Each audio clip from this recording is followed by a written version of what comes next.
கருப்பனின் அழகான ராட்சசி. அவன் பெட்ரூம் போலாமா அப்படின்னு கேட்டதும் திகைச்சு விழிச்சா மதிவதனி. அவளுடைய பார்வையை பார்த்தவாறே அவளுடைய தோல்ல கையை போட்டுட்டு அவளை பெட்ரூமுக்கு கூட்டிட்டு போனவன் அவளை விட்ட இடத்துல இருந்து தொடங்கினான். அவ கூசி சிவந்தப்போ அதை பார்த்து ரசிச்சவன் அவளை அணுவா ரசிக்க ஆரம்பிச்சான். அவன் தொடும் பொழுது தன்னையே மறந்து அவன் கைகள்ல நெகிழ்ந்து போனா மதிவதனி. அவ காதுக்கு பக்கத்துல வந்தவன் வதனி என்று மெதுவாக அழைக்கவும் தன் உடல்ல இருக்கிற மொத்த ரத்தமும் உறைஞ்சு போன மாதிரி இருந்தது அவளுக்கு. மேற்கொண்டு அவன் முன்னேற முன்னேற எத்தனை வருஷம் இவனுக்காக காத்துட்டு இருந்தோமோ அப்படின்னு தோணுச்சு. அவன் பெண்மையை ஆளும் பொழுது அவனுடைய ஒவ்வொரு செயலும் அவளை சொர்க்கத்துக்கே கொண்டு போச்சுன்னு சொல்லலாம். அவன் தொடும் பொழுது அவ கூசி சிவக்கிறதும் வெட்கத்தால முணுமுணுக்கிறதும் வலியால துடிக்கிறதும் இதுவரைக்கும் எந்த பெண்ணுக்கிட்டையும் அவன் பார்த்ததே இல்லை. இது அவனுக்கு புது அனுபவமா இருந்தது. அவளை அப்படியே தனக்குள்ள பதிச்சுக்க மாட்டோமான்னு நினைச்சான் கார்வேந்தன். அவனுடைய ஒவ்வொரு செயலையும் தன்னையே மறந்து அவனுக்கு ஈடு கொடுத்தா. 2 பேரும் வேற உலகத்துல அந்த இரவு வாழ்ந்தாங்க. விடிய விடிய அவளை ஒரு வினாடி கூட தன்னை விட்டு பிரிய அவன் அனுமதிக்கவே இல்லை. கிட்டத்தட்ட விடியிற தருவாயில தான் அவளை விட்டு விலகினான் கார்வேந்தன். அப்பதான் அவளுக்கு சுயநினைவே வந்துச்சு. தன்னை நினைச்சே அவளுக்கு ரொம்ப ஆச்சரியமா இருந்தது மதிவதனிக்கு. அவன் மீது எவ்வளவு கோபம் இருந்தாலும் அவன் தொட்டவுடனே இந்த அளவுக்கு நம்ம இறங்கி போயிட்டோமேன்னு வெக்கப்பட்டா. அவ எழுந்து குளிக்க போகவும் அதை கண்டவன் மறுபடியும் அவ கைகளை பிடிச்சு தடுத்தான். மறுபடியும் அவளை படுக்கையில எடுத்து போட்டவன் அவன் ஆதிக்கத்தை மறுபடியும் தொடர்ந்தான். அவ எவ்வளவு மறுத்தாலும் அவன் கேட்கவே இல்லை. ஒவ்வொரு வினாடியும் தவறவே விடக்கூடாதுங்கிறதுல கார்வேந்தன் குறியா இருக்கிற மாதிரி அவளுக்கு தோணுச்சு. மணி பார்த்தா காலையில 7 இருந்தது. ஐயோ, இன்னும் கொஞ்ச நேரத்துல விஷ்ணு வந்துருவானே, இவன் வேற இன்னும் ஆபீஸ்க்கு போகாம இருக்கானேன்னு நினைச்சவ போதும் விடுங்க நான் போகணும் என்று சினிங்கினாள். என்னடி எங்க அவசரமா கிளம்புற? மணி 7 தானே ஆகுது. ஆபீஸ்க்கு போற நானே இங்கதான் படுத்துட்டு இருக்கேன். உனக்கு அப்படி என்னடி முக்கியமான வேலை என்று கேட்டான். அவளை மறுபடியும் படுக்கையில படுக்க வச்சான். இப்போ அவன் கிளம்பலைனா சரியான நேரத்துக்கு வான்மதியை பார்க்க போகவே முடியாதுன்னு நினைச்சவ, இங்க பாருங்க எனக்கு கொஞ்சம் வெளியில அவசரமா வேலை இருக்கு, நான் போயிட்டு வந்துடுறேன் என்றாள். என்னடி என்ன விளையாடுறியா? நானே இன்னைக்கு ஆபீஸ்க்கு போகக்கூடாது, உன் கூட தான் டைம் ஸ்பெண்ட் பண்ணணும்னு நினைச்சிட்டு இருக்கேன். நீ எதுக்காக வெளில போற என்றான் கடுப்போட. என்னது, இவன் என் கூட இருப்பானா? ஐயோ என்று நினைச்சவள் அவளை திகைச்சு பார்த்தா. போதுங்க, எனக்கு ஏற்கனவே உடம்பெல்லாம் ரொம்ப வலிக்குது, மறுபடியும் இதை பண்ணாதீங்க, நம்ம இன்னைக்கு நைட் வந்து பார்த்துக்கலாம் என்றவள் அவனை தள்ளி விட்டுட்டு எழுந்து ஓட பார்த்தா. ஆனா அவனும் அவளை பிடிச்சு மறுபடியும் படுக்க வச்சான். அம்மா என்று அலறியவளின் இதழ்களில் தன்னோட இதழ்களை வச்சு பதிச்சான். அதுக்கப்புறம் நடந்ததெல்லாம் அவளால கற்பனை கூட பண்ண முடியல. இவன் இவ்வளவு முரட்டுத்தனமா இருப்பான்னு அவ கொஞ்சம் கூட எதிர்பார்க்கல. இரவுல நடந்ததுக்கும் காலையில இவன் பண்றதுக்கும் ரொம்ப வித்தியாசம் இருந்தது. துடிச்சு போனவ போதுங்க விடுங்க ரொம்ப முடியல என்றாள். அவளை நிமிர்ந்து பார்த்தவன், என்னடி முடியல? எல்லாம் முடியும். ஆமா, இந்த நேரத்துல எங்க கிளம்புற என்று எல்லாம் முடிந்து எழுந்து உட்கார்ந்தவாறு கேட்டான். அது அது ஒன்றும் இல்லை, கொஞ்சம் டவுன் வரைக்கும் போயிட்டு வந்துடுறேன், வீட்டுக்கு திங்ஸ் எல்லாம் வாங்கணும் என்றாள். அதை கேட்டு கோபம் அடைஞ்சவன் அவளை உறுத்து விழிச்சான். ஏண்டி திங்ஸ் வாங்குறேன்னு எத்தனை நாளைக்கு இப்படியே போய் சொல்லிட்டு போவ? உண்மை சொல்டி, எங்கடி போறீங்க 2 பேரும் என்றான். இவன் நேத்து நைட்டு நடந்தது எதுவுமே மறக்கலன்னு உணர்ந்தவ எதுவும் பேசாம மௌனமா தலை குனிஞ்சா. அப்போ கார்வேந்தனோட அலைபேசி ஒலிச்சது. யாருன்னு பார்த்தான். விஷ்ணு தான் கூப்பிட்டுருந்தான். ஹலோ விஷ்ணு, சொல்லு என்றவன் கிட்ட. என்ன பாஸ், மணி 8க்கு மேல ஆயிடுச்சு, நீங்க இன்னும் ஆபீஸ்க்கு வரலையா என்று கேட்டான். அப்போ பக்கத்துல இருந்த மதிவதனியா திரும்பி பார்த்தா. அது இன்னைக்கு ஆபீஸ்க்கு நான் ஒரு நாள் லீவ் போடலாமான்னு நினைக்கிறேன் என்று இழுத்ததும் மறுபக்கம் விஷ்ணு அதிர்ச்சியானான். ஐயோ பாஸ், இங்க முக்கியமான போர்டு மீட்டிங் எல்லாம் உங்களுக்கு இருக்கு, நீங்க சீக்கிரம் வாங்க என்று அவசரப்படுத்தினான். டேய், எல்லாத்தையும் கேன்சல் பண்ணுடா. ஐயோ பாஸ், அதெல்லாம் கஷ்டம் என்றவன் கிட்ட. டேய், உனக்கு நான் பாசா இல்ல நீ எனக்கு பாசாடா? உனக்கு என்னதாண்டா பிரச்சனை என்று எரிந்து விழுந்தான். ஐயோ, இவன் வெளில வரலனா மதிவதனி வரமாட்டாளே, வான்மதியை இன்னைக்கு பார்க்க போக முடியாதே என்று நினைச்ச விஷ்ணு, பாஸ் அது அது வந்து பாஸ், போர்ட் மீட்டிங் ரொம்ப முக்கியம்னு நீங்க நேத்து கூட சொல்லிட்டு இருந்தீங்களே, மறந்துட்டீங்களா? அதுவும் இல்லாம இன்னைக்கு மாறன் கூட சீக்கிரமா ஆஃபீஸ்க்கு வந்து உங்களை பார்க்கறக்கு உட்கார்ந்துட்டு இருக்கான். இப்போ மாறன் கிட்ட நான் என்ன பேசுறது? அவருக்கு நீங்க இல்லைங்கிறத நான் எப்படி சொல்றது பாஸ் என்று கேட்டான். அப்பதான் அவனுக்கு நேத்து நடந்த சம்பவம் எல்லாம் நினைவுக்கு வந்துச்சு. ஹோ, மாறன் வந்துட்டானா என்று நினைச்சவன் எழுந்து நின்னபடி, சரி தோ நான் கிளம்பிட்டேன் என்றதும், பாஸ் பாஸ் என்று கூப்பிட்டான் விஷ்ணு. என்னடா சொல்லு, லைன்ல தான் இருக்கேன் என்றவன் கிட்ட. அது ஒன்றும் இல்லை பாஸ், அண்ணியோட ஃபோன் ஏன் சுவிட்ச் ஆஃப்னு வருது? அவங்க அவங்க எங்க என்று தயங்கிப்படி கேட்டான். உடனே பளிச்சென்ற விழிகளோட பக்கத்துல அவனையுமே பார்த்துக்கிட்டு இருந்த மதிவதனியை திரும்பி பார்த்தான் கார்வேந்தன். அது நேத்து நைட்டு உங்க அண்ணியோட ஃபோனு கீழே விழுந்து உடஞ்சி போச்சு. நீ ஒன்று பண்ண, நீ வந்து அவளை கூட்டிட்டு போய் வேற ஃபோனை வாங்கி கொடுத்துரு என்று சொன்னபடியே அவளையவே பார்த்துக்கிட்டு இருந்தான். எப்படா இவன் வெளில போவான்? இவன் கிட்ட என்ன பொய் சொல்லிட்டு வான்மதிய வீட்டுக்கு போய் பார்க்கலாம் அப்படின்னு யோசிச்சுக்கிட்டே இருந்தவளுக்கு ஃபோன் வாங்கறதுக்காக விஷ்ணு கூட இவனே போக சொன்னதும் அவளுக்கு தலையும் புரியல காலும் புரியல. அப்பா, இவனே தனக்கு வழியை விட்டுட்டான் என்று நினைச்சவளுக்கு பளிச்சென்று ஒரு புன்னகை தோன்றுச்சு. அவளையும் அவளுடைய சிரிப்பையும் கூர்மையா பார்த்துக்கிட்டே இருந்தான் கார்வேந்தன். இவங்க 2 பேரும் என்னமோ பண்றாங்க, அது என்னன்னு தெரிஞ்சுக்கணும். இவங்க 2 பேர்கிட்டையும் கேட்டா உண்மை வராது. இவங்க கிட்ட இருந்து எப்படி உண்மையை வர வைக்கணும்னு யோசிச்சு செய்யணும் என்று மனசுல நினைச்சவன் அலைபேசியை கீழே வச்சுட்டு குளிக்க போனான். பிறகு அவன் அலுவலகத்திற்கு கிளம்பினதும் அடுத்த 1 மணி நேரத்திலே விஷ்ணு வந்து சேர்ந்தான். அவ ஏற்கனவே தயாரா இருந்ததுனால 2 பேரும் வான்மதியை பார்க்க கிளம்பினாங்க. அண்ணி, நான் நேத்து டாக்டர் கிட்ட பேசிட்டேன். இன்னைக்கு வான்மதியை கூட்டிட்டு வர சொன்னாங்க. எங்கடா நம்ம ரொம்ப லேட் ஆயிடுச்சேன்னு பார்த்தேன். நல்ல வேலை, சரியான நேரத்துக்கு கிளம்பிட்டோம் என்றவன் விமானத்தை எடுத்துக்கிட்டு மதிவதனையை ஏத்திக்கிட்டு கிளம்பினான். அலுவலகத்துல வந்த கார்வேந்தனுக்கோ இவங்க 2 பேரும் அப்படி எங்க தான் போயிருப்பாங்கன்னு தெரிஞ்சுக்கணும் போல இருந்தது. அதை எப்படி தெரிஞ்சுக்கிறதுன்னு யோசிச்சுட்டே இருந்தான். அப்போ கதவு தட்டிக்கிட்டு உள்ள வந்தான் மாறன்.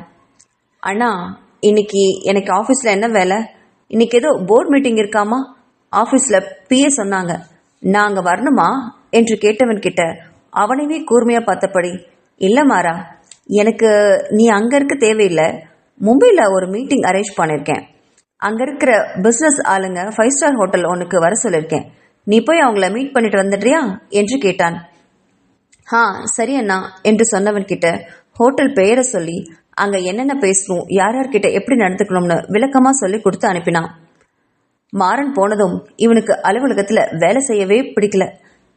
ஆனாலும் இன்னைக்கு வேற வழி இல்லையே, முக்கியமான மீட்டிங் எல்லாம் பண்ணித்தானே ஆகணும்னு நினைச்சவன் அடுத்த வேலையில மடமடன்னு இறங்கினான். மும்பைக்கு கிளம்பிக்கிட்டு இருந்த மார்வேந்தனை பார்க்க ஆபீஸ்க்கே வந்தா ரோஜா. அவளை பார்த்ததும் திகைச்சு விழிச்சான். ஹேய், இங்க நீ என்ன பண்ற ரோஜா என்று கேட்டவன் கிட்ட, மாறன் ப்ளீஸ், நம்ம இப்பதானே லவ் பண்ணவே ஆரம்பிச்சிருக்கோம். அதுக்கு அடுத்த நாளே இப்படி ஆபீஸ்ல வந்து உட்கார்ந்துருக்கீங்களே, உங்களுக்கே இது நியாயமாப்படுதா? வா, நம்ம கொஞ்ச நேரம் வெளில போயிட்டு வந்துடலாம் என்றாள். ஹேய், இங்க பாரு ரோஜா, நான் இப்பதான் ஊர்படுறதுக்கு வழி என்னவோ அதை பார்த்துட்டு இருக்கேன். தயவு செஞ்சு எனக்கு கெடுக்காத என்றான் கோபத்துடன். என்ன மாறா இப்படி பேசுறீங்க? எனக்கும் உங்க கூட டைம் ஸ்பெண்ட் பண்ணணும், உங்க கூட இருக்கணும்னு ஆசை இருக்காதா? இப்படி பண்றீங்களே என்று சினிக்கிட்டே கேட்டவளை ஒரு வினாடி கூர்மையா பார்த்தான். சரிதான், அப்போ ஒன்று பண்ணு. இப்போ நான் மும்பைக்கு கிளம்புறேன். பிசினஸ் மீட்டிங் இருக்கு, அண்ணா அதை அட்டன் பண்ண சொல்லியிருக்காரு. நீ என் கூட மும்பைக்கு வரையா என்று கேட்டான். உடனே பளிச்சென்ற புன்னகையுடன் ஓ சரி கிளம்பலாம் என்றாள். ஆனா ரோஜா, அங்க மீட்டிங் வந்துட்டா அங்க மீட்டிங்ல தான் நான் இருப்பேன். நீ வேணா ஷாப்பிங்க அங்கங்கன்னு போயிட்டு வா. மீட்டிங் முடிஞ்சதும் நம்ம 2 பேரும் சாயங்காலமா தீவுக்கு கிளம்பி வந்துடலாம். புரிஞ்சுதா? அதை விட்டுட்டு என்ன ஷாப்பிங் எல்லாம் கூப்பிடக்கூடாது என்ன என்று கண்டிஷன் போட்டான். சரி சரி, நான் உங்களை எப்பவுமே தொல்லை பண்ண மாட்டேன். சமத்தா வந்துட்டு சமத்தா உங்க கூடயே கிளம்பிடுவேன் என்றாள் ரோஜா. சரி பார்க்கலாம், கிளம்பு என்று மாறன் சொன்னதும் ரோஜாவும் சந்தோஷத்தோடையே மும்பைக்கு கிளம்பினான். அங்க 2 பேரும் 5 ஸ்டார் ஹோட்டல்ல வந்து தங்கினாங்க. அங்கதான் மீட்டிங் நடக்கிறதுனால மாறன் அந்த மீட்டிங்கை அட்டன் பண்ணான்.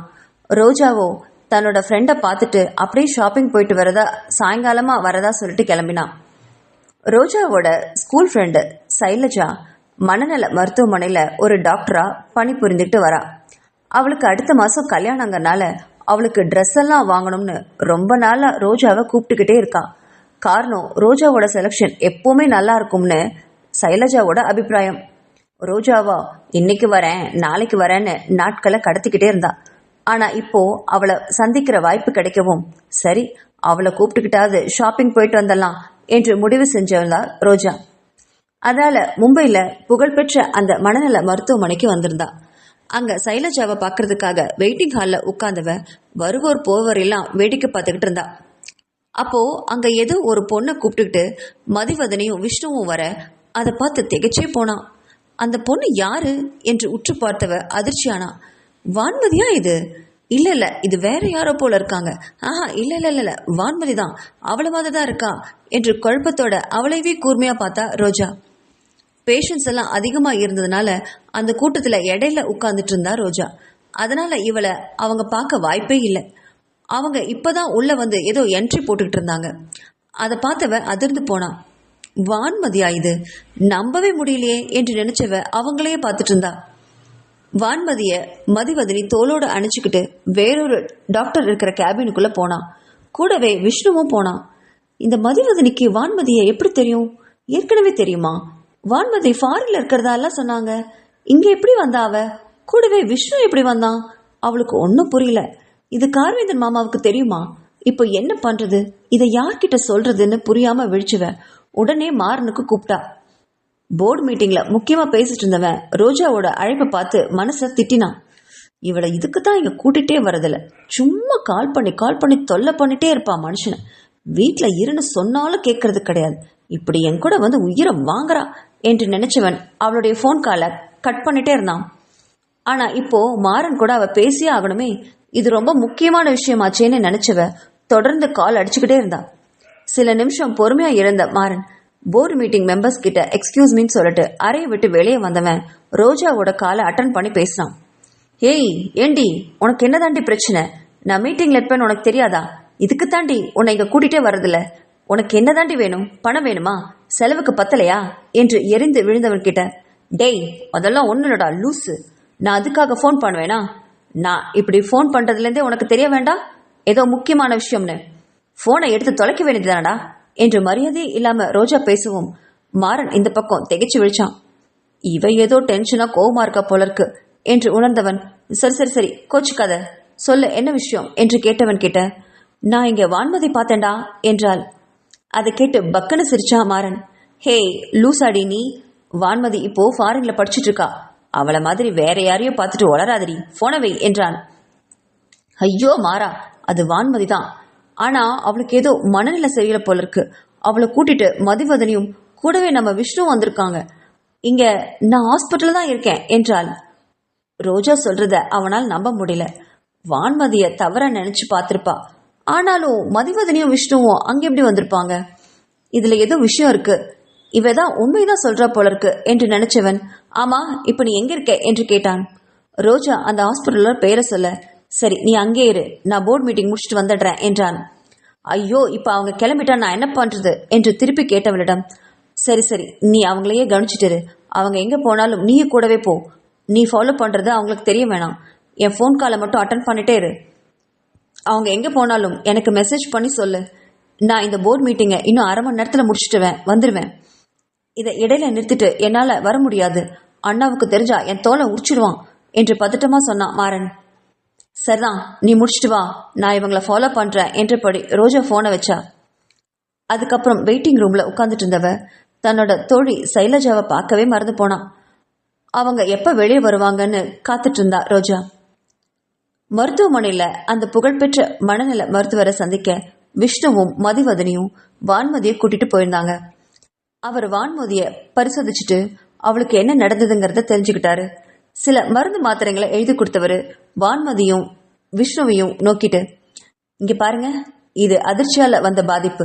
இதுக்கு சிறந்த வைத்தியம் இன்னொரு அதிர்ச்சி வைத்தியம் தான் இவங்களுக்கு கொடுக்கணும். அந்த மாதிரி ஏதாவது முயற்சி பண்ண முடியுமான்னு யோசிங்க என்றார்.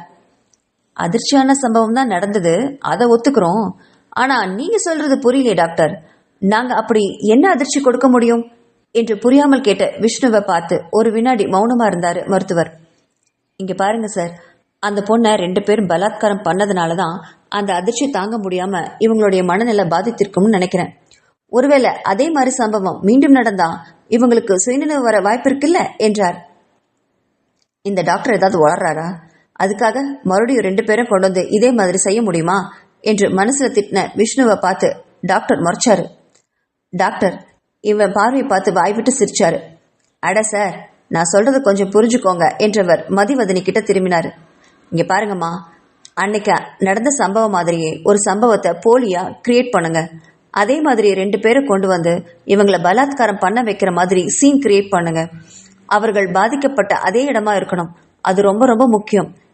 ஒரு தடவை அந்த மாதிரி முயற்சி செஞ்சுதான் பாருங்களேன். 90% இவங்களுக்கு சுயநினைவு வர்றதுக்கு அதிகமான வாய்ப்பு இருக்கு என்று சொன்னாரு. அதை கேட்டு மதிவதனியும் விஷ்ணுவும் திகைச்சபடி ஒருத்தர் பார்த்துக்கிட்டாங்க. இந்த சம்பவம் நடந்தது கொடைக்கானல்ல தானே? இப்போ தாங்கள் இருக்கிறது மும்பையில. கொடைக்கானல் வரைக்கும் எப்படி இவ்வளோ கூட்டிட்டு போக முடியும் என்று நினைச்சவங்க அதை வாய் விட்டு சொல்லாம, சரி டாக்டர், நாங்க ஏதாவது முயற்சி பண்றோம் என்றபடி வான்மதியை கூட்டிட்டு வெளியில வந்தாங்க.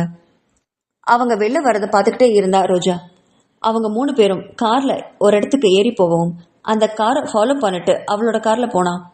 போர்ட் மீட்டிங் முடிச்சுட்டு வெளில வந்த மாறன் ரோஜாவை அலைபேசியில கூப்பிட்டான். என்னாச்சு ரோஜா, அவங்க இப்ப எங்க இருக்காங்க என்று கேட்டதும், நான் லைவ் லொகேஷனை உனக்கு ஷேர் பண்ணிருக்கேன், அதை ஃபாலோ பண்ணிட்டு வா, நான் அவங்கள ஃபாலோ பண்ணிட்டு போறேன் என்றபடி போனை வச்சா. 3 பேரும் ஒரு பாழடைஞ்ச ஒரு பங்களாக்குள்ள போறத பார்த்தவ அவளுடைய காரை அங்கே பார்க் பண்ணிட்டு இறங்கி அந்த வீட்டை பார்த்து நின்றா. மாறன் எப்பதான் வருவான், அவன் கூட போறதுதான் சரியா இருக்கும், தானா போய் எதுலையும் மாட்டி விடக்கூடாதுன்னு நினைச்சபடி மாறனுக்காக காத்துட்டு இருந்தா ரோஜா. கொஞ்ச நேரத்திலேயே மாறனோட கார் அங்க வரவும் பதறி அடிச்சுக்கிட்டு அவனை நோக்கி விரைந்தா. அவன் காரை விட்டு இறங்கினதும், இந்த வீடுதான், இந்த வீடுதான், இந்த வீட்டுக்குள்ளதான் அந்த 3 பேரும் போனாங்க, எனக்கு ரொம்ப பயமா இருக்கு, இதெல்லாம் கார்வேந்த மாமாவுக்கு மட்டும் தெரியுமா? தெரிஞ்சதுன்னா அவ்வளவுதான், இப்ப என்ன பண்றது என்று பதறியபடி கேட்டவள் கிட்ட, ஐயோ ரோஜா, நீ கொஞ்ச நேரம் பதட்டப்படாம அமைதியா தான் இரேன். என்ன நடந்ததுன்னு நமக்கு தெரியாம யார்கிட்டையும் எதையும் சொல்ல வேண்டாம்.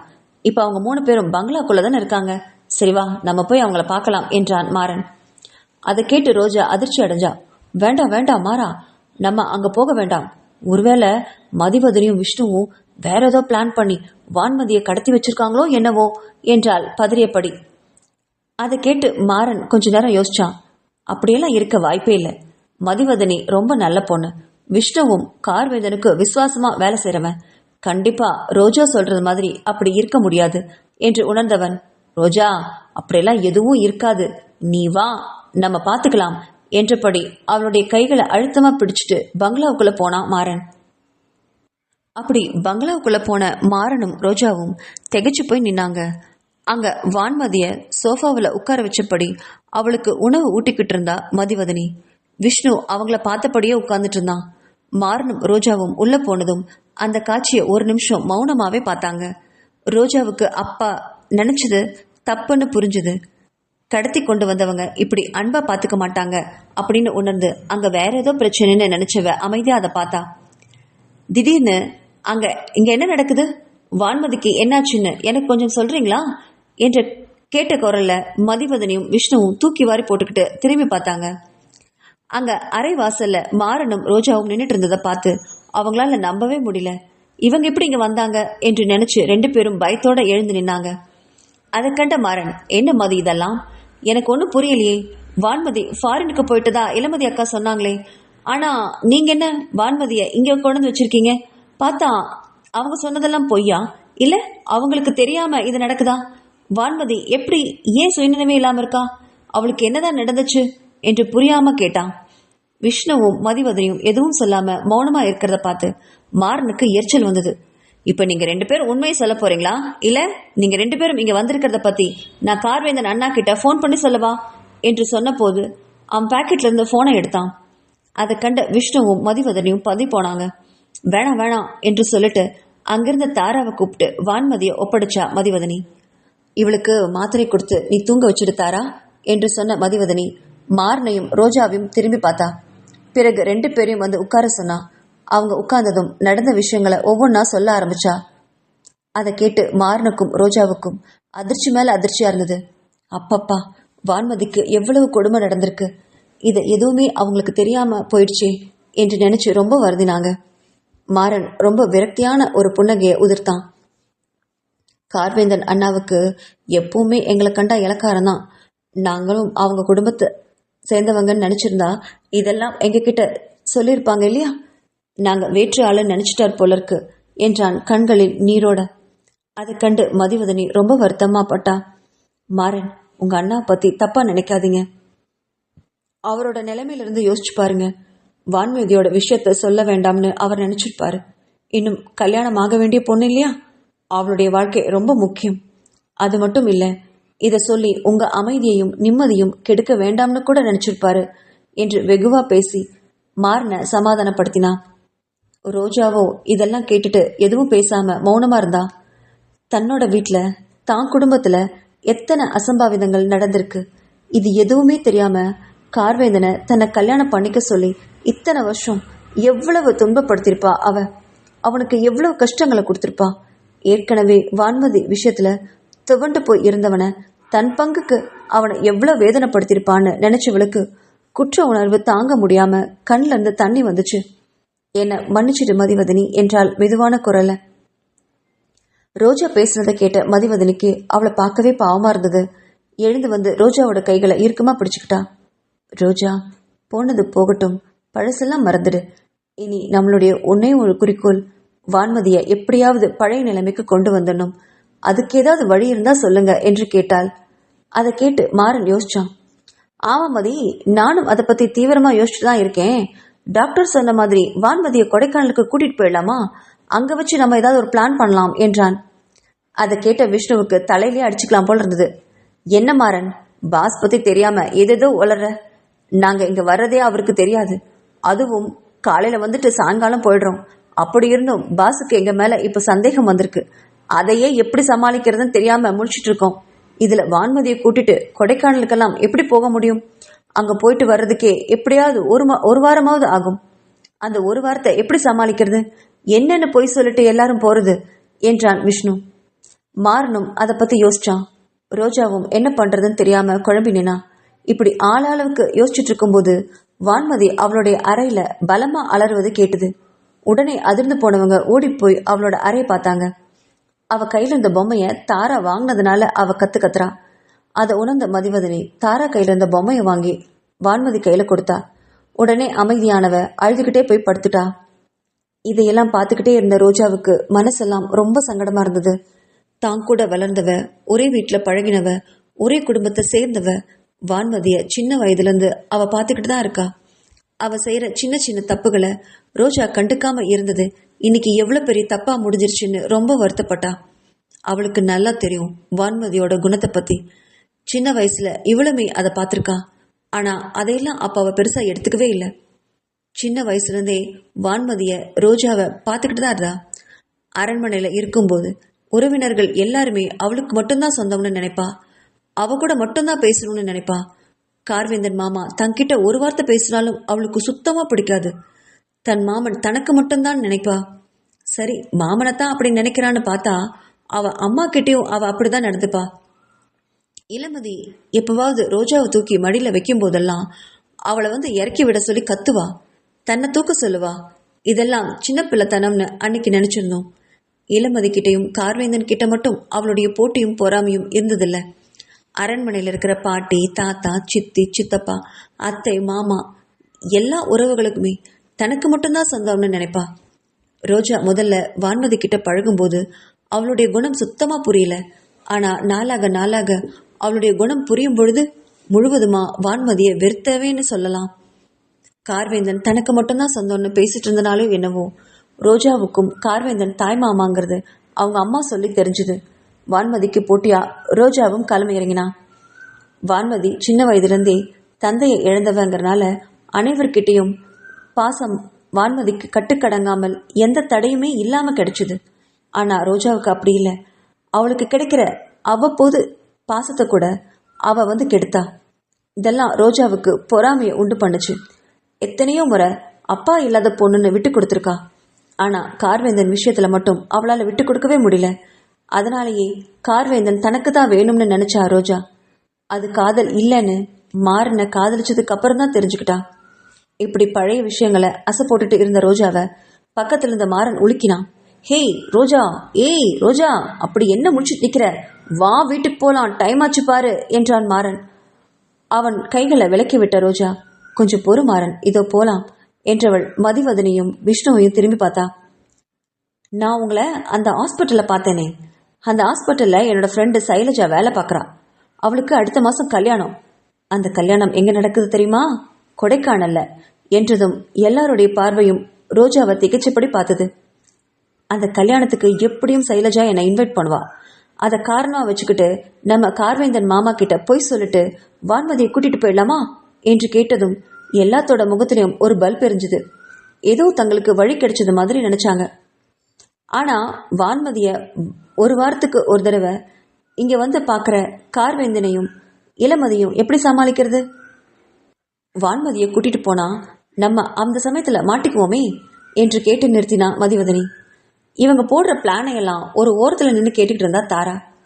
அம்மா, என்ன தப்பா நினைக்காட்டி நான் ஒரு ஐடியா சொல்லவா என்று கேட்டதும் எல்லாரும் திரும்பி பார்த்தாங்க. இவ்வளோ நேரமும் வான்மதி பத்தி மதிவதனி பேசிட்டு இருந்ததை தாரா கேட்டுட்டு தான் இருந்தா. இத்தனை வருஷம் இங்க வேலை செய்யறா. ஆனா வான்மதிக்கு என்ன நடந்ததுன்னு இதுவரைக்கும் அவளுக்கு தெரியாது. யாரும் சொன்னதும் இல்லை. இப்போ இவங்க பேசி அதை தெரிஞ்சுக்கிட்டதும் அவளுக்கு வாய் வயிறெல்லாம் எரிஞ்சுது. எத்தனையோ முறை வான்மதிய அவ பொறுக்க முடியாம அடிச்சிருக்கா. ஆனா இந்த பொண்ணுக்கு இப்படி ஒரு நிலைமை இருக்கிறது தெரிஞ்சதுக்கு அப்புறம் அவ மேல இறுக்கமும் பாசமும் வந்துச்சு. அதனால்தான் இப்போ இவங்க பேசிட்டு இருக்கும்போது தனக்கு தோன்றிய ஒரு ஐடியாவை கொடுக்கறதா சொன்னான். அதை கேட்ட மதிவதனி சொல்லுத்தாரா என்றதும் அவ சொன்ன திட்டத்தை கேட்டு எல்லாருமே உறைஞ்சு போய் நின்னாங்க. அம்மா, நான் நிறைய சீரியல் பார்த்திருக்கேன். அதுல இருந்து ஒரு ஐடியாவை நான் உங்களுக்கு கொடுக்கறேன் என்றவள். சனிக்கிழமையும் ஞாயிற்றுக்கிழமையும் மட்டும்தான் கார்வேந்தன் சாரும் இளமதி அம்மாவும் இங்க வருவாங்க. நீங்க பேசாம அவங்க சனிக்கிழமை கிளம்பும் போது கரெக்டா அவங்க குடிக்கிற பால்லையோ இல்ல சாப்பாட்லயோ பேதி மருந்த யாராவது கலந்து கொடுக்கற மாதிரி ஏற்பாடு பண்ணிடுங்க. அவங்க அன்னைக்கு ஃபுல்லா பேதி போயிட்டே இருப்பாங்க. அப்படி ஒரு 2 நாள் கொடுத்தீங்கன்னா போதும். அவங்க அதுக்கப்புறம் இங்க வரவே மாட்டாங்க என்று சிரிச்சபடி மகிழ்ச்சியோட சொன்னான். அதை கேட்ட மதிவதனி, நல்ல யோசனையா இருக்கே. ஆமா விஷ்ணு, பேதி மாத்திரைய எவ்வளவு கொடுத்தா சரியா இருக்கும் என்று கேட்டாள் மதிவதனி. அவ சொல்லி முடிச்ச அடுத்த வினாடியே, ஏன் பேசாம பால பேதி மருந்த கலக்கறதுக்கு பதிலா தூக்க மாத்திரையை கலந்து கொடுத்துட வேண்டியதானே, இன்னும் சுலபமா இருக்குமே என்று கேட்டது ஒரு குரல். உடனே தாராவுடைய முகம் பளிச்சிடுது. அட, இது நல்ல ஐடியாவா இருக்கே என்று நினைச்சவ, அட ஆமாங்கம்மா, இது கூட நல்ல ஐடியாவா இருக்கு. பேசாம தூக்க மாத்திரையை கலந்து கொடுத்துருங்க. 2 நாள் தூங்கிட்டே இருப்பாங்க என்று சொல்லி முடிக்கிறதுக்குள்ளேயே அவளுக்கு இந்த குரலை எங்கோ கேட்டது மாதிரி இருக்க சட்டுன்னு வாசல் பக்கம் எட்டி பார்த்தா. அவளை மாதிரியே மற்ற எல்லாருமே திடுக்கிட்டு வாசல் பக்கம் பார்க்கவும் அங்க அவ்வளோ பெரிய வாசலை மறைச்சுக்கிட்டு 6 அடிக்கும் உயரமா கம்பீரமா நின்றுட்டு இருந்தான் கார்வேந்தன். அவனை பார்த்ததும் அங்க நின்றுட்டு இருந்த அத்தனை பேருக்கும் வயிற்றுல பேதியை கலந்தது போல இருந்தது. தாராவுக்கு உண்மையாலுமே வயிறு கலக்கிடுச்சு. ஐயோ, எனக்கு வயிறு வலிக்குது என்றபடி பாத்ரூமுக்குள்ள ஓடியே போனா தாரா. அவ போனதும் மற்ற எல்லாரையும் முறைச்சு பார்த்துக்கிட்டு நின்னா கார்வேந்தன். இறுதியில தன் மனைவியோட பக்கம் பார்வையை திருப்பினவன், ஏண்டி ராட்சசி, கட்டின புருஷனுக்கு பேதி மருந்தும் தூக்க மருந்தும் கலந்து கொடுக்க இவங்க கூட சேர்ந்து திட்டம் போட்டுட்டு இருக்கியாடி நீ என்று பல்ல கடிச்சுக்கிட்டு உரிமினான். தன் கணவனை இங்க எதிர்பார்க்காத மதிவதனி இப்போ என்ன பண்றதுன்னு தெரியாம கைகளை பிசைஞ்சுக்கிட்டு நின்னான். விஷ்ணுவுக்கு சொல்லவே வேணாம். ஐயோ பாஸ் என்று சொன்னவன் அதுக்கப்புறம் ஒரு வார்த்தை கூட பேசல. மாறனோ கார்வேந்தனை பார்த்து பயந்தே போயிட்டான். ஐயோ, நான் எதுவும் சொல்லல அண்ணா. அண்ணா, அது போர்ட் மீட்டிங் எல்லாம் முடிச்சிட்டேன். எல்லாம் முடிஞ்சது. எல்லாருக்கும் எல்லாமே சொல்லி கொடுத்துட்டேன். நான் சும்மாதான் அண்ணா இங்க வந்தேன். அது நான் என்று உளறியபடி அவன் பக்கத்துல போய் நின்னான். ரோஜாவோட முகம் ரத்தமா சிவந்து போய் மாறனுக்கு பின்னாடி போய் ஒளிஞ்சுக்கிட்டா. இப்படி ஆளாளுக்கு ஒவ்வொரு திசையில நிற்க கார்வேந்தன் தன் மனைவி மதிவதனை மட்டும் பார்த்துக்கிட்டே இருந்தான். அவளுக்கு குற்ற உணர்வுல என்ன சொல்றதுன்னு தெரியாம மௌனமா தலை குனிஞ்சா. பிறகு எல்லாரையும் திரும்பி பார்த்தவன் தன் மனைவியை பார்த்து, வான்மதியை கூட்டிட்டு இங்கிருந்து கிளம்பு என்றான் ஒரே வார்த்தையில. அதை கேட்ட எல்லாருமே திகைச்சு போய் விழிச்சாங்க. என்னது, வான்மதியை கூட்டிட்டா என்று கேட்டால் மதிவதனி நம்பவே முடியாம. ஆமாண்டி, அதான் இப்போ எல்லாருக்குமே விஷயம் தெரிஞ்சு போச்சே. இனி வீட்டுல இருக்கிறது சித்தியும் அத்தையும் மட்டும்தான். அவங்களுக்கு தாத்தா மூலமா நம்ம விஷயத்த சொல்லலாம். வான்மதி இதுக்கப்புறம் இங்க தனியா இருக்கிறது நல்லா இல்ல. அந்த டாக்டர் சொன்ன மாதிரி வான்மதிக்கு ஏதாவது அதிர்ச்சி வைத்தியம் கொடுத்து பார்க்கலாம் என்றவன் மதிவதனியை பார்த்தான். போய் வான்மதியை கூட்டிட்டு வா என்றான். அவன் சொன்ன அடுத்த வினாடி சந்தோஷமா தன் கணவனை பெருமிதமா பார்த்தா. உள்ள ஓடிப்போய் வான்மதியை கூட்டிட்டு வந்தா. தன் அக்கா மகளை பார்த்த கார்வேந்தனுக்கு உடலும் மனசும் பதறி போச்சு. மதிவதனி அவளுடைய கைகளை அன்பா பிடிச்சிட்டு இருக்கவும் தன் மதிவதனிய தவறா ஏதோ புரிஞ்சுக்கிட்டோமோன்னு உணர்ந்தான். பிறகு மாறனை பார்த்த கார்வேந்தன், நீ ரோஜாவை கூட்டிட்டு அரண்மனைக்கு கிளம்பு. அங்க போய் எதுவும் தெரிஞ்சுக்கிட்ட மாதிரி காட்டிக்காத என்ன. நான் வான்மதி கூட்டிட்டு அரண்மனைக்கு வந்துடுறேன். அங்க வந்து எல்லாம் பேசிக்கலாம் என்றபடி மாறனையும் ரோஜாவையும் அனுப்பி வச்சான். பிறகு விஷ்ணுவை கார் ஓட்ட சொல்லி அவன் பக்கத்துல உட்காந்துக்கிட்டான் கார்வேந்தன். பின்னால மதிவதனையும் வான்மதியும் அமர்ந்திருக்க அமைதியான கார் பயணம் அங்க போயிட்டு இருந்தது. யாரும் ஒருத்தர் பேசிக்கவே இல்லை.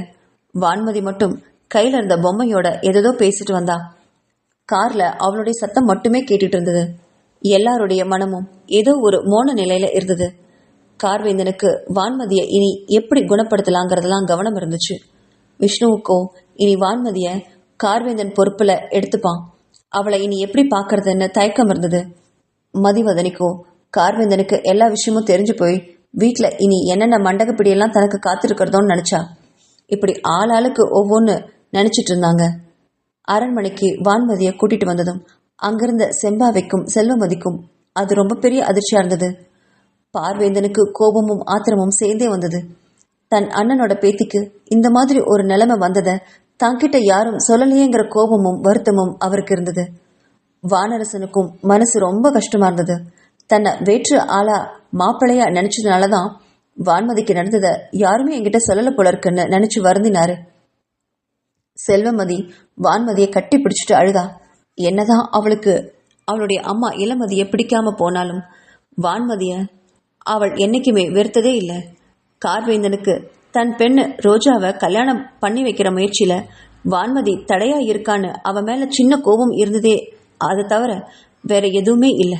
வான்மதிக்கு இது மாதிரி நடக்கணும்னோ அவ வாழ்க்கை நல்லா இருக்க கூடாதுனோ அவ என்னைக்குமே ஒரு வினாடி கூட நினைச்சதில்ல. தான் கண்ணு முன்னாடி வளர்ந்த பொண்ணு, தன் பெண் போல இருந்தவ, அவளை இப்படி கசக்கி தூக்கி எரிஞ்சிருக்காங்களேன்னு நினைக்கும் பொழுது அவளுக்கு அடிவயிறெல்லாம் பத்திட்டு எரிஞ்சுது. செம்பாவி நிலைமையோ சொல்லவே வேண்டாம். வான்மதிய இந்த அவள நிலையை பார்த்து அவளுக்கு அழுக தாங்க முடியாம வந்துச்சு. இப்படி ஆளாளுக்கு ஒவ்வொரு மூலையில உட்கார்ந்து அழுதுகிட்டே இருந்தாங்க, புலம்பிக்கிட்டே இருந்தாங்க. பரதிவேந்தனுக்கும் வேண்மதிக்கும் மற்றவங்களை சமாதானப்படுத்துறதுலேயே முயற்சியில ஈடுபட்டு இருந்தாங்க. நடந்ததெல்லாம் நடந்து போச்சு, சும்மா அதை பத்தியே பேசிட்டு இருக்க வேண்டாம். இனி வான்மதிய எப்படி குணப்படுத்தலாம்னு பாருங்க என்று சொன்னாரு பரதிவேந்தன். தன் தந்தை சொல்றதை கேட்ட செல்வமதிக்கு ஆத்திரம் வந்துச்சு. கார்வேந்தனை நோக்கி ஓடி வந்தா. ஏண்டா, நம்ம வீட்டு பொண்ண இந்த நிலைமைக்கு ஆளாக்கினவங்களை நீ சும்மாவா விட்ட? அவனுங்க இன்னும் உயிரோடையா இருக்கானுங்க? சொல்லுடா, அவனுங்க எங்கடா இருக்கானுங்க? அவனுங்களை வெட்டி பொலி போட்டாதான் எனக்கு ஆத்திரம் அடங்கும் என்று கார்வேந்தனோட சட்டையை பிடிச்சு உலுக்கினா செல்வமதி. அதை தொடர்ந்து செம்பாவியும் கார்வேந்தன் கிட்ட வந்தா. நம்ம வீட்டு பொண்ணு இந்த நிலைமையில இருக்காங்கன்னு தெரிஞ்சும் எப்படிப்பா இதெல்லாம் எங்க கிட்ட இருந்து நீ மறைச்ச? வான்மதிய அனாத மாதிரி இன்னொரு பங்களால தங்க வச்சிருக்கியே, நாங்கெல்லாம் உனக்கு உறவு இல்லையாப்பா என்று கேட்டு வருந்தினாள். செல்வமதியை பார்த்த கார்வேந்தன், அத்தை, நீங்க அந்த 2 பேரும் உயிரோட இருப்பாங்கன்னு இன்னும் நினைக்கிறீங்களா? நான் அவனுங்களை சும்மா விட்டுருப்பேன்னு நினைக்கிறீங்களா என்று கேட்டதும் செல்வமதி ஓரளவுக்கு திருப்தி அடைந்தாள். திரும்பி செம்பாவியை பார்த்தான் கார்வேந்தன். சித்தி, எனக்கு வான்மதியோட வாழ்க்கை ரொம்ப முக்கியமா பட்டுச்சு. அது மட்டும் இல்ல, இதை சொல்லி உங்களையெல்லாம் கஷ்டப்படுத்த எனக்கு இஷ்டம் இல்லை. அக்கா கூட இதை யார்கிட்டையும் சொல்ல வேண்டான்னு சொன்னாங்க, அதனாலதான் சொல்லல. அதுக்காக என்னை மன்னிச்சிடுங்க என்று மன்னிப்பு கேட்டான். விஷயத்தை கேள்விப்பட்ட இளமதி அங்க தவிச்சு போய் ஓடி வந்தா. வான்மதி செல்வமதியின் கைக்குள்ள இருந்ததை பார்த்து எரிச்சல் அடைஞ்சவ வான்மதியை அவகிட்ட இருந்து பிரிச்சு தான் பக்கம் எடுத்துக்கிட்டா. அதை கண்ட செல்வமதிக்கு ஆத்திரம் பத்திக்கிட்டு வந்தது. ஏய், விடுறி அவளை என்று இளமதியை தள்ளி விட்டபடி வான்மதியை மறுபடியும் தன் கைப்பிடிக்குள்ள கொண்டு வந்தா. அதை பார்த்த இளமதி, என்ன எல்லாரும் விளையாடுறீங்களா? கார்வேந்தனை தான் எங்கிட்ட இருந்து பிரிச்சுட்டீங்கன்னு பார்த்தா இப்ப என் மகள் வான்மதியையும் எங்கிட்ட இருந்து பிரிக்க பாக்குறீங்களா? விடுங்க அவளை என்றபடி மறுபடியும் வான்மதியோட கையில இருந்து வான்மதியை பிடிச்சு இழுத்தா. அம்மா என்று அலறினாள் இளமதி. அதை கண்டு வாய்ப்புத்தி சிரிச்சா செல்வமதி. பாத்துக்கோடி, உன் பொண்ணுக்கே உன்னை பிடிக்கல, இனிமே உன்னோட பொண்ணுன்னு சொல்லிட்டு இங்க வராத, அவ இனிமேல் எங்க வீட்டு பொண்ணு அப்படின்னு சொல்லி வான்மதியை அழைச்சிட்டு மதிவதனி கிட்ட போய் ஒப்படைச்சா. இங்க பாரு, என்ன ஆனாலும் சரி, வான்மதி இனிமே உன் கூட தான் இருப்பா. அவ இனிமேல் உன் பொறுப்பு. யாராவது கேட்டாங்கன்னா அவளை நீ கொடுத்த அப்புறம் நான் என்ன பண்ணுவேன்னு எனக்கே தெரியாது என்றாள் செல்வமதி. அவ சொன்னதை கேட்டு பயந்தபடியே இளமதியை பார்த்தா மதிவதனி. அவளோ மதிவதனிய முறைச்சுக்கிட்டு நின்றுருந்தா. போயும் இவகிட்டயா என்னோட பொண்ணை கொடுக்குறீங்க? அவ என் பொண்ணை என்ன பண்ணான்னு உங்களுக்கு தெரியுமா என்று கேட்டு எகிரினாள் இளமதி. எல்லாம் தெரியும்டி, எல்லா விஷயத்தையும் கார்வேந்தன் சொல்லிட்டான். நீ சொல்லித்தனடி மதிவதனிய பழி வாங்கணும்னு இவன் கல்யாணம் பண்ணி கூட்டிட்டு வந்திருக்கான். ஆனா உனக்கு இன்னொரு விஷயம் தெரியுமா? மதிவதனி எதுவுமே வேணும்னு செய்யல. வான்மதி அவளுடைய பிறவி குணத்திலேயே பொய் சொல்றதும் ஏமாத்துறதும் இருந்திருக்கு. அதை மாத்த முயற்சி பண்ணாம அதை அப்படியே வளர்த்து விட்டது நீயும் கார்வேந்தனும் தான். பண்றதெல்லாம் நீங்க பண்ணிட்டு இந்த அப்பாவி பொண்ணு மேல பழி தூக்கி போட்டுட்டு தப்பிச்சலான்னு பாக்குறீங்களா என்று எகிரினாள் செல்வமதி. பரதிவேந்தனும் வேண்மதியும் செல்வமதியை ஆச்சரியமா பார்த்தாங்க. பரவாயில்லையே, இளமதிய இந்த அளவுக்கு கேள்வி கேட்க தோணுதே இவளுக்கு. இவ கேட்கிற கேள்விகள் எல்லாமே நியாயமா இருந்ததுனால பரதிவேந்தன் அதை ரசிச்சபடி உட்காண்டிருந்தாரு.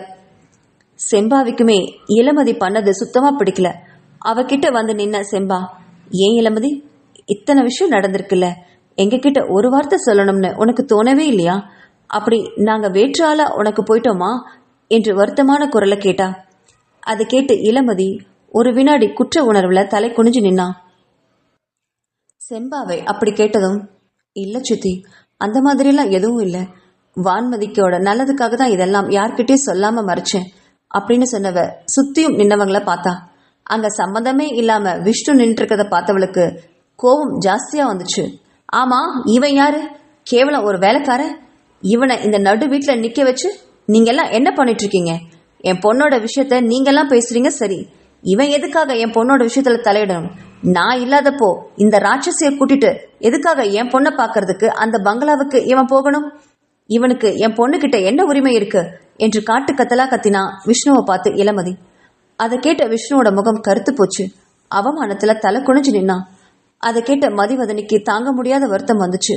ஐயோ அம்மா, நான் தான் விஷ்ணுவை கூட்டிட்டு போனேன். எனக்கு தனியா அங்க போறதுக்கு பயமா இருந்தது. அதனாலதான் அவர்கிட்ட உதவி கேட்டேன். தயவு செஞ்சு அவரை தப்பா பேசாதீங்க என்று பறிஞ்சுக்கிட்டு வந்தா மதிவதனி. அதை கேட்டு ஆத்திரம் அடைஞ்ச இளமதி வேகமா மதிவதனி கிட்ட போய் அவளை ஓங்கி பலார் நடிச்சா. அதை கண்டு அத்தனை பேருமே அதிர்ச்சி அடைஞ்சு நின்னாங்க. ஏண்டி, உன்னாலதான் என் பொண்ணு இந்த நிலைமையில நிக்கிறா, கொஞ்சம் கூட வெக்கமே இல்லாம என் பொண்ணுக்கு போய் சேவகம் பண்ணிட்டு வரேன்னு சொல்றியே, உனக்கெல்லாம் அறிவில்ல, சூடு சொரணை இல்ல, மானம் ரோஷம் எதுவுமே கிடையாதா என்று கேட்டுக்கிட்டே போனான். அதை பார்த்த அடுத்த வினாடி கார்வேந்தன் தன் அக்கா இளமதி கிட்ட வந்து அவளுடைய கைகளை பிடிச்சு இழுத்து தனக்கு எதிர நிக்க வச்சான். அக்கா, எதுவா இருந்தாலும் இனிமே என்கிட்ட பேசு. தேவையில்லாம மதிவதனி மேல கை நீட்டாத. இதுதான் உனக்கு கடைசி, சொல்லிட்டேன். இன்னும் ஒரு தடவை அவளை கை நீட்டி அடிச்சேனா அப்புறம் நீ என்ன மனுஷனாவே பார்க்க முடியாது என்று உருவினான். அதை கேட்ட இளமதிக்கு தன் கண்களாலேயே தன்னை நம்ப முடியல. கார்வேந்தனா, தன்னோட தம்பியா, இப்படி தனக்கு எதிரா நிக்கிறது அவனா? அதுவும் இத்தனை பேர் நிற்கையில தனக்கு எதிர்த்த பேசி அவமானப்படுத்த இவனால எப்படி முடியுது என்று ரொம்ப வேதனைப்பட்டா இளமதி. ஏண்டா, நீ பிறந்ததுல இருந்து உன்னை எடுத்து வளர்த்து இந்த அளவுக்கு ஆளாக்கி வச்சிருக்கேனே, கடைசியில இந்த கழிசடைக்காக பறிஞ்சு பேசி எனக்கு எதிரா நீ நிக்கிறியே என்று கேட்டதும் அப்ப அங்க வந்த இளமதியோட அம்மா யாழ்னி ஓடி வந்து தன் மகளை ஓங்கி பலார்னு அடிச்சா. யார் தன்னை அடிச்சதுன்ற சந்தேகத்தோட கோபமா திரும்பி பார்த்தா இளமதி. அங்க தன்னோட அம்மா யாழ்னியும் பக்கத்துல தன்னோட அப்பா முகில்வேந்தனும் நிக்கிறத பார்த்து அதிர்ச்சி அடைஞ்சா. அம்மா, நீயாமா என்ன அடிச்ச என்று கேட்டவளிடம், ஆமாண்டி, நான் தான் உன்னை அடிச்சேன். உன்னை அன்னைக்கே அடிச்சிருக்கணும்டி. தப்பு என் மேலதான். அன்னைக்கு அடிச்சு கண்டிச்சு உன்னை வளர்த்திருந்தேன்னா இன்னைக்கு இந்த நிலைமையில எங்களை நிறுத்திருக்க மாட்டேன். என் பையன் கார்வேந்தன் 20 வருஷம் கழிச்சு பிறந்தவண்டி. இந்த குடும்பத்துக்கு ஒரே வாரிசு. ஒரு ஆண் குழந்தை இல்லையேன்னு என்னோட அத்தையும் மாமாவும் எவ்வளவு தவிச்சு போயிருப்பாங்க. அந்த தவிப்புக்கெல்லாம் வரமா வந்தவண்டி கார்வேந்தன். அவன் பிறந்தப்போ உன்னோட சுயநலத்துக்காக, உனக்கு மட்டும்தான் அந்த பாசம் வேணுங்கிறதுக்காக என்கிட்ட இருந்து என் பையனை பிரிச்சியே, அப்பவே உன்னை அடிச்சிருக்கணும்டி. அடிக்காம விட்டது ஏன் தப்புதான். உனக்கு ஒரு குழந்தை பிறந்தும் அந்த குழந்தைய ஏத்துக்கிட்டு சந்தோஷமா வாழாம என் குழந்தையும் உனக்கு வேணும்னு சொல்லி கார்வேந்தனை உன் குடும்பத்துக்கு தத்தெடுத்துக்கிட்டே, அப்பவே உன்னை அடிச்சிருந்திருக்கணும். அடிக்காம விட்டது ஏன் தப்பு தாண்டி. அது மட்டுமா, என் பையனை எனக்கு சீராட்டி பாராட்டி கொஞ்சம் வளர்க்கணும்னு எவ்வளவு ஆசைப்பட்டிருப்பேன். ஆனா அதையெல்லாம் கெடுத்து சுயநலமா எல்லாத்தையும் என்கிட்ட இருந்து பிரிச்சியே, அப்பவே உன்னை அடிச்சு விளாசி இருக்கணும்டி. அதை செய்யாம விட்டது ஏன் தப்புதான். இப்படி ஒவ்வொரு தப்பா நீ பண்ணிட்டு இருக்க. எதுக்குமே அடிக்காம உன்னை தலை குனிஞ்சு உங்க அப்பாவும் அம்மாவும் நாங்க உன்னை ஏத்துக்கிட்டோமே, சப்போர்ட் பண்ணி நின்னோமே, அதெல்லாம் எதுக்காகன்னு நினைச்ச? எல்லாம் என் பையன் கார்வேந்தனுக்காக மட்டும்தான். அவன் நல்லா இருக்கணும்னு தாண்டி நினைச்சோம். அது மட்டும் தாண்டி காரணம் என்று கதறினாள். உனக்கு ஒரு விஷயம் தெரியுமா?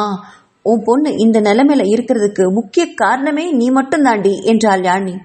அதை கேட்டு திகைச்சு போய் நின்னா இளமதி. அம்மா என்று அதிர்ச்சியோட கத்தியவள் கிட்ட, ஆமாண்டி, இப்ப சொல்ற, நல்லா கேட்டுக்கோ. நீ எப்போ எனக்கு ஒரு பையன் பிறந்து அந்த குழந்தை உனக்கு மட்டும்தான் வேணும்னு, உனக்கு மட்டும்தான் அத்தனை பாசமும் வேணும்னு, வேற யாருக்கும் அந்த பாசம் போகவே கூடாதுன்னு நினைச்சியோ, அதே குணந்தாண்டி உன் பொண்ணு வான்மதிக்கும் வந்திருக்கு. அப்படி நினைச்சதுனாலதான் மதிவதனி கிட்டையும் அந்த கிருஷ்ணா பையன்கிட்டையும் அப்படி நடந்துட்டு இருந்திருக்கா. அதனால வந்த விளைவு தாண்டி இப்ப உன் பொண்ணு இப்படி நிக்கிறா. எல்லாம் நீ பண்ணிட்டு மத்தவங்க மேல பழிய போட்டுட்டு நிக்கிறியே, உனக்கு வெக்கமா இல்ல? இது கூட பரவாயில்லடி. உன் பொண்ணு இப்படி ஆனதுக்கு இந்த பொண்ணு தான் காரணம்னு சொல்லி என் பையனை வச்சே இந்த பொண்ணை பழிவாங்க நினைச்சியே. இதெல்லாம் சுயநலத்தின் உச்சம்னு உனக்கு புரியலையா? இப்ப பாதிக்கப்பட்டது யாரடி? நீ தானே. நீயும் உன் பொண்ணும் தானடி பாதிக்கப்பட்டு நிக்கிறீங்க என்று மூச்சு வாங்க பேசிக்கிட்டே போனா யாழினி. தன் அம்மா இவ்வளவு பேசி இளமதி கேட்டதே இல்லை. அவ மட்டும் இல்ல, குடும்பத்துல யாருமே யாழினி இப்படி பேசி கேட்டதில்லை. அவளுடைய மாமியார் வேண்மதிக்குமே இது ரொம்ப ஆச்சரியமா இருந்தது. தன்னோட மூத்த மருமகள் இந்த அளவுக்கு பேசுவாளா என்று ஆச்சரியத்தோட வாயை பிளந்துகிட்டு நின்னா. ஏன்னா இத்தனை வருஷத்துல தன்னோட 2வது மருமகள் செம்பாவை கூட அவ்வப்போது தன்னை எதிர்த்து பேசி வாங்கி கட்டிக்குவா.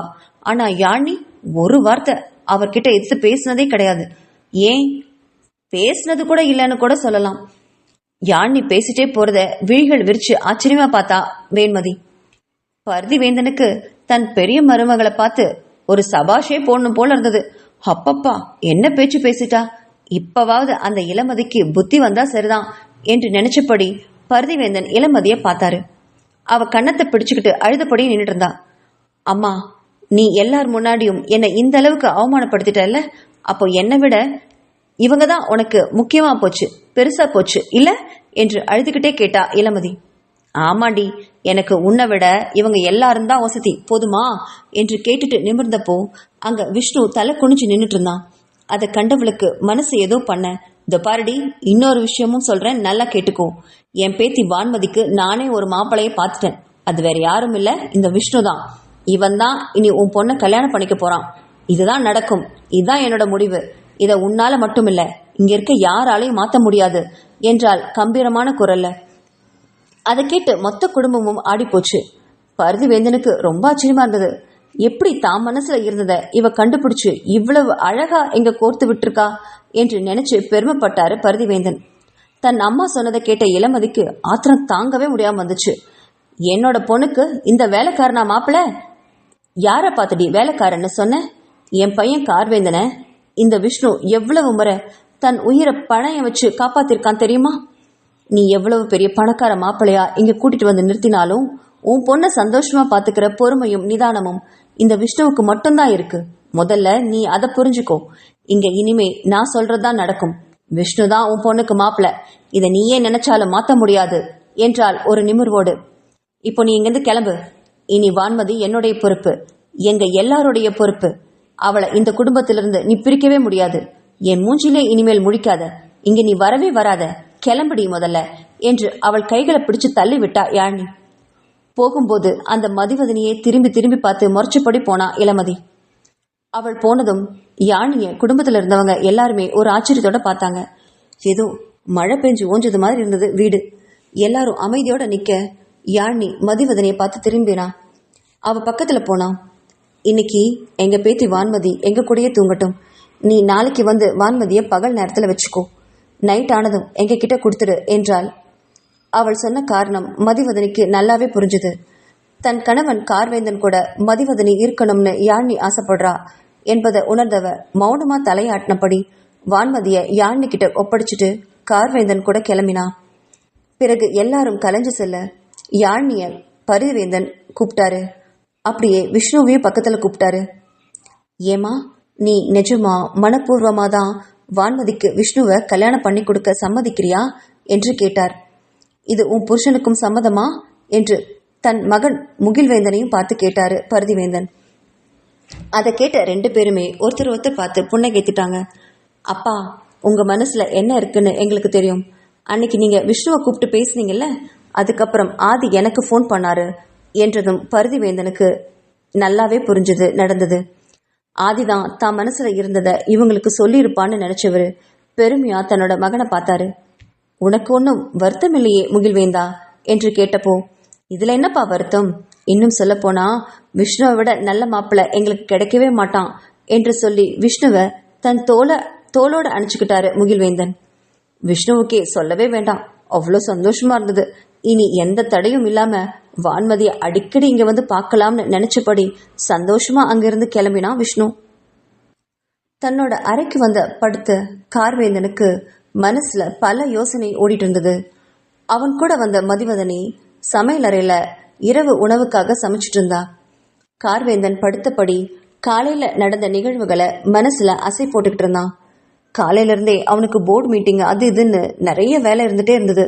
ஆனாலும் அவ்வப்போது அவன் மனசுல விஷ்ணுவும் மதிவதனியும் அப்படி எங்கதான் போயிருப்பாங்க, எங்க போயிருக்க முடியும், அவன்கிட்ட ஏன் போய் சொல்லிட்டு போகணும், அப்படி என்ன அவசியம் வந்துச்சுன்னு பல யோசனைகள் போய்கிட்டே தான் இருந்தது. அப்போ திடீர்னு அவனுக்கு ஒரு யோசனை வர கிருஷ்வாவுக்கு உடனே ஃபோன் பண்ணி பார்த்தான். ஒருவேளை மதிவதனி கிருஷ்வா கிட்ட போயிருப்பாளோ என்ற சந்தேகம் அவனுக்கு இருந்தது. கிருஷ்வா கூட அவளுக்கு தவறான தொடர்பு இருக்குங்கிற நம்பிக்கையெல்லாம் இல்லை. இருந்தாலும் கிருஷ்வா மேல இருக்கிற அனுதாபத்தால அவனை அடிக்கடி போய் பார்த்துட்டு வராளோன்னு நினைச்சான். அதுக்காகவே அவனுக்கு அலைபேசியில கூப்பிட்டு பார்த்தான். மறுபக்கம் போனை பார்த்த கிருஷ்வாவோ, நேத்து ஜிபேல இந்த நம்பர்ல இருந்து தான் பணம் வந்திருந்தது, அதனால கிருஷ்வாவை மதிவதனி தான் கூப்பிட்டுருப்பான் அப்படின்னு நினைச்சு, ஹலோ மதி, நேத்து நீ எனக்கு பணம் போட்டதுக்கு ரொம்ப தேங்க்ஸ். அதே மாதிரி உனக்கு தெரிஞ்ச ஃப்ரெண்டு கிட்ட சொல்லி எனக்கு தங்கறக்கும் ஏற்பாடு பண்ணி கொடுத்துருக்கல்ல, அதுக்கும் உனக்கு ரொம்ப நன்றி கடன் பட்டிருக்கேன் என்றான். ஆனா மதி, இன்னைக்கு நான் உன்னை ரொம்ப மோசமா அன்னைக்கு பேசிட்டேன், அதுக்காக என்னை மன்னிச்சிடு. இனிமே உன் வாழ்க்கையில நான் வரவே மாட்டேன். அதே மாதிரி உன் புருஷன்கிட்ட சொல்லி என்னை எப்படியாவது இதிலிருந்து காப்பாத்து, நான் இந்த ஊரை விட்டே போயிடுறேன் என்று கெஞ்சிக்கிட்டு இருந்தான். மறுபக்கம் இருந்த கார்வேந்தனும் எதுவுமே பேசாம அவன் பேசுறத மட்டும் கேட்டுக்கிட்டு இருந்தான். மதி, நான் சொல்றேன், நின்று தப்பா எடுத்துக்காத.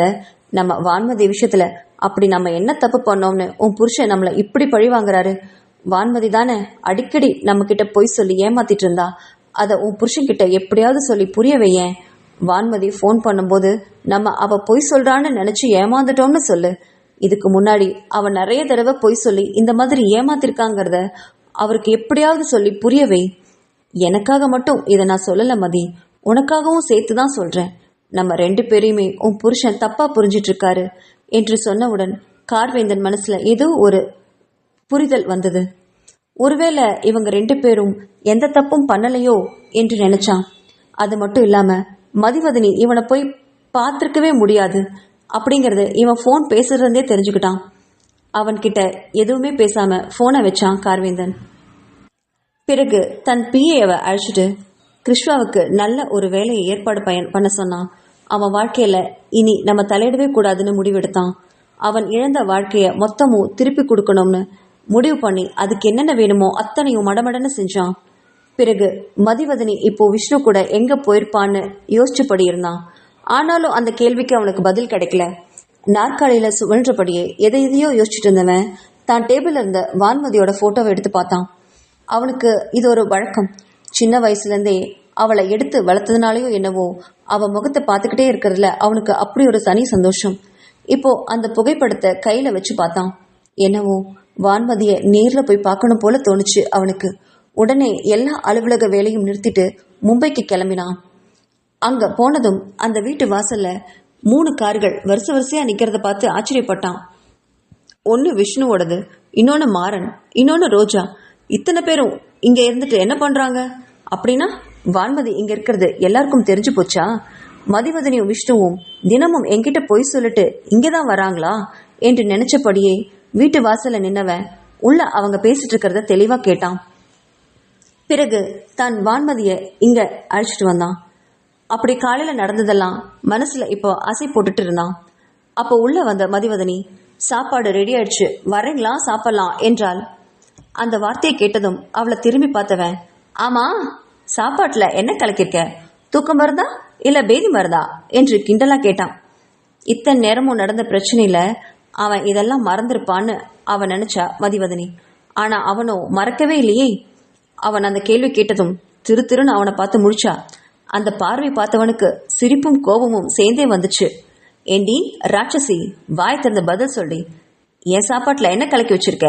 உன்னை நம்பி நான் சாப்பிடலாமா, இல்ல வேற ஏதாவது கலக்கி எதற்கு வச்சிருக்கியா என்றான். அதெல்லாம் ஒன்றும் இல்லை, நான் எதுவும் கலக்கல, நாங்க அப்போ சும்மா தான் பேசிட்டு இருந்தோம் என்றாள். என்னது, சும்மா பேசிட்டு இருந்தீங்களா? ஹே அண்ட புழுகி, புழுகாதடி.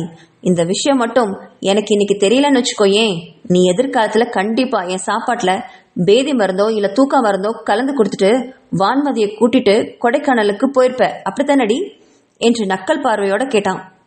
தான் மனசுல இருந்ததை அவன் கண்டுபிடிச்சிட்டாங்கிறத நினைச்சனாலேயோ என்னவோ மதிவதனியோட முகம் ரத்தமா சிவந்து போச்சு. மௌனமா தலை குனிஞ்சா. ராட்சசி என்று மனசுல திட்டினவன், முதல்ல இனிமே சாப்பாடை எனக்கு பரிமாறும் போது ஃபர்ஸ்ட் நீ சாப்பிடு, அப்புறமா நான் சாப்பிட்றேன் என்றான். வா என்று கூப்பிட்டபடி டைனிங் ஹாலுக்கு வந்தான். இவன் சும்மா விளையாட்டுக்கு தான் சொல்றான்னு நினைச்சவன் அவனுக்கு சாப்பாடு எடுத்து வச்சா. அதை பார்த்துக்கிட்டே இருந்தவன், வாடி வந்து உட்காரு என்று அவளை இழுத்து பக்கத்துல உட்கார்ந்த நாற்காலியில உட்கார வச்சுட்டு தான் பிளேட்ல இருந்த சப்பாத்தி எடுத்து அவளுக்கு ஊட்டி விட்டான். முதல்ல அதை கண்டு மதிவதனி கோவப்பட்டா. நான் எதுவுமே கலக்கலன்னு சொல்றேன்ல, ஃபர்ஸ்ட் நீங்க சாப்பிடுங்க என்றாள். ஹே, இந்த கதையே வேணாம், உன்னெல்லாம் நம்ப முடியாதுடி. எப்ப வேணாலும் எதுல வேணாலும் நீ கலக்குவ. முதல்ல நீ இதை சாப்பிடு, நீ சாப்பிட்டுட்டு உனக்கு எதுவும் ஆகலைன்னா நான் சாப்பிடுறேன், இந்தா என்றபடி அவள் வாயில சப்பாத்தி வச்சு திணிச்சான். அவன் அப்படி திணிக்கவும் அவளுக்கு பொறையேறிச்சு. அதை உணர்ந்தவன் அவன் மண்டையில ஓங்கி ஒரு தட்டு தட்டினான். அவன் அப்படி தட்டும்போது அவளுக்கு உயிரே போயிடும் போல வலி இருந்தது. கண்கள்ல கண்ணீரே வந்துருச்சு. அதை பார்த்த கார்வேந்தன் பயந்து போயிட்டான். ஐயோ, அடி பலமா பட்டுருச்சு போல இருக்கு என்று நினைச்சவன், சரி சரி சரி, கோச்சுக்காத, இந்தா தண்ணி குடி என்று அவன் தண்ணீரை அவளுக்கு புகட்டி விட்டான். அவ குடிச்சு முடிச்சதும் டம்ளரை வாங்கி வச்சவன் அவளுக்கு ஒரு பிளேட்டை எடுத்து வச்சு தான் பிளேட்ல இருந்த சப்பாத்தி எடுத்து அவ பிளேட்ல வச்சான். முதல்ல நீ சாப்பிடுமா, அப்புறம் நான் சாப்பிட்றேன். என்ன, இனிமே என் கூட தான் நீ உட்கார்ந்து சாப்பிடணும். என்னை விட்டுட்டு நீயும் தனியா சாப்பிடக்கூடாது, நானும் தனியா சாப்பிட மாட்டேன், புரிஞ்சுதா என்றான். இவனை இனி சமாதானமே பண்ண முடியாது என்று நினைச்சவ அமைதியா தன்னோட உணவை சாப்பிட்டா. சாப்பிட்டு முடிச்சதும் படுக்கை அறைக்குள்ள நுழைஞ்சான் கார்வேந்தன். அவனுக்கு பின்னாடியே மதிவதனி வரவும் அவளை பிடிச்சு இழுத்து படுக்கையில போட்டான். நேத்து நடந்தது மதிவதனிக்கு இன்னும் நினைவு இருந்துச்சு. அவன் விரல்கள் அவளுடைய உடம்புல கோலம் போட வெட்கத்தால முகம் சிவந்தா. அவளுடைய உதடுகளை அழுத்தமா பிடிச்சு அதை தேன் குடிக்கும் வண்டு போல சுவைச்சான் கார்வேந்தன். அவள் உதட்டுல ரொம்ப நேரம் முத்தம் கொடுத்தவன் பிறகு நிமிர்ந்து அவள் கண்களை பார்த்தான். ஏண்டி, என் சாப்பாட்டுல பேதி மருந்து கலக்கிறதுக்கு அவங்க கூட சேர்ந்து பிளான் பண்றியாடி? அதுக்கு உனக்கு இன்னைக்கு தண்டனை கொடுக்க வேண்டாமா என்று சொன்னவன் அவளுடைய அதிர்ந்த முகத்தை பார்த்து புன்னகைத்துக் கொண்டே அவளை நோக்கி குனிஞ்சான். அவன் கொடுக்கிற தண்டனைகளை சந்தோஷமா அனுபவிக்க தயாரானா அந்த கருப்பண்ணசாமியின் ராட்சசி. நேரம் ஆக ஆக அவனுடைய வேகமும் முரட்டுத்தனமும் அதிகமாச்சு. தாங்கவே முடியாம போதுங்க என்றாள். என்னது போதுமா? நான் கொடுக்கிற தண்டனைய நீ இன்னைக்கு அனுபவிச்சே ஆகணும், புரிஞ்சுதா? என்கிட்ட நீ எவ்வளவு பொய் சொல்லிருக்க தெரியுமா என்று கிசுகிசுப்பான குரல்ல கேட்டவன், என்கிட்ட பொய் சொல்லிட்டு விஷ்ணுவை மும்பைக்கு கூட்டிட்டு போனது முதல் தப்பு. என்னை விட்டுட்டு வான்மதியை பார்க்க போனது அதை விட பெரிய தப்பு. அவங்க கூட சேர்ந்துட்டு எனக்கு பேதி மருந்து கலக்கலாம்னு பிளான் பண்ணியே, அது இருக்கிறதுலயே பெரிய தப்பு. கட்டின புருஷன் நான் இருக்கும்போது உனக்கு எதுக்கடி மற்றவங்களுடைய சப்போர்ட்டு? இனிமே எதுவா இருந்தாலும் என்கிட்ட தான் பேசணும். என்ன மீறி எனக்கு தெரியாம நீ எங்கேயும் போகக்கூடாது, எதையும் செய்யக்கூடாது. இதுதான் உனக்கு கடைசி வார்னிங், புரிஞ்சுதா என்றான். அவன் குரல்ல கனிவு இருந்தாலும் அதுல கண்டிப்பு நிறையவே இருந்தது. அதை உணர்ந்தவ மௌனமா தலையாட்டினான். அதுக்கப்புறம் அவங்களுக்குள்ள இனிமையான ஒரு தாம்பத்தியம் உருவானது. என்னதான் தன் கணவன் கார்வேந்தன் மதிவதனிய விரும்பினாலும், மனசுக்குள்ள அவன் கொடுத்த சுகத்தை சந்தோஷமா அனுபவிச்சாலும் உள்ளுக்குள்ள அவளுக்கு ஒரு குற்ற உணர்வு இருந்துகிட்டே இருந்தது. ஒன்று, கிருஷ்ணாவோட வாழ்க்கை நல்லபடியா அமையணும். இன்னொன்று, வான்மதிக்கு நினைவு திரும்பி அவளுக்கு ஒரு நல்ல வாழ்க்கை அமையணும். இது மட்டும்தான் அவ மனசுல நிலையா இடம் பெற்றிருந்தது. அதை அவன் உணர்ந்தானோ என்னவோ, அவளுடைய முகத்தை பற்றியபடி இரவு விளக்குல அவளுடைய கண்களை நேரா கூர்ந்தபடி பேசினான். இங்க பாருடி ராட்சசி, நீ எதை நினைச்சும் எப்பவும் கவலைப்படக்கூடாது. இனிமே நம்மளுக்குள்ள எந்த பிரச்சனையும் வராது, வரவும் கூடாது. இப்போ இருக்கிற எல்லா பிரச்சனையும் நான் சீக்கிரமாக தீர்த்துடுவேன். என்னை நம்புற இல்லையா நீ என்று அவள் கண்களை நேராக பார்த்தபடி கேட்டான் கார்வேந்தன். அந்த வார்த்தையில் தனக்கிருந்த அத்தனை கவலையும் தீர்ந்துட்டுதா உணர்ந்தா மதிவதனி. கண்களில் கண்ணீர் பெருக, நான் உங்களை நம்புறேங்க என்றால் ஒரே வார்த்தையில். அவ்வளவுதான். கார்வேந்தனுக்கு சொல்லவே முடியாத ஆனந்தம் வந்தது. அவள் கண்களில் வழிந்த கண்ணீரை தொடச்சு விட்டவன், இந்த படுக்கை அறையில மட்டும் இல்லடி, அதையும் தாண்டி என் கூட வாழ்ற, இனிமேல் வாழப்போற ஒவ்வொரு நிமிஷத்துலையும் நீ சந்தோஷமா, அமைதியா, நிம்மதியா இருக்கணும். எந்த காரணத்தை கொண்டும் இந்த கண்களில் இனி நான் கண்ணீரை பார்க்கவே கூடாது, புரிஞ்சுதா என்றவன் அவளை நோக்கி காதலோடையும் காமத்தோடையும் குனிஞ்சான். தன் கணவனை விடிய விடிய சந்தோஷப்படுத்தினா மதிவதனி. தனக்குள்ள இருந்த அத்தனை தடையும் நீங்கி தன் கணவனுக்கு தன்னை மனப்பூர்வமா ஒப்படைச்சா அந்த அழகிய ராட்சசி.